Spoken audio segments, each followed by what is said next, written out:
अस्सलाम वालेकुम। SM news के साथ मैं हूं इश्तियाक अली। खबरों का सिलसिला बढ़ाते हुए खबर शामिल करते हैं लाहौर से। बदनाम ज़माना कब्जा माफिया मंशा बम के 3 बेटे गिरफ्तार। CCPO लाहौर गुलाम महमूद डोगर की हिदायत पर कब्जा ग्रुपों के खिलाफ एक्शन। मंशा बम कब्जा ग्रुप के 3 बेटों आमन मंशा, आसम मंशा और तारक मंशा को गिरफ्तार कर लिया गया। इसी हवाले से मजीद तफसीलात जानते हैं ब्यूरो चीफ बाबर भट्टी से। जी बाबर, बताइएगा क्या तफसीलात है आपके पास?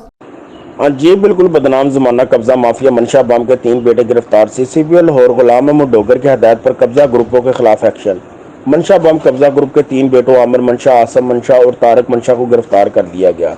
मुलजमान ने गुज़श्ता रात सफियान नामी शहरी के प्लाट पर असला लेकर कब्जा की कोशिश की। मुलजमान ने शहरी सफियान से गन पॉइंट पर सोने की चेन और नकदी वगैरह भी छीन ली। मुलजमान के कब्जा से जदीद ऑटोमेटिक गन्स और असला बरामद कर लिया गया। मुलजमान के खिलाफ मुकदमा दर्ज हवालात में बंद कर दिया गया। मज़ीद तहकीकात के लिए इन्वेस्टिगेशन विंग के हवाले कर दिया गया। अब वज़ीर आज़म इमरान खान, वज़ीर आला सरदार उस्मान बुज़दार ने और IG पंजाब को मशकूर हूँ।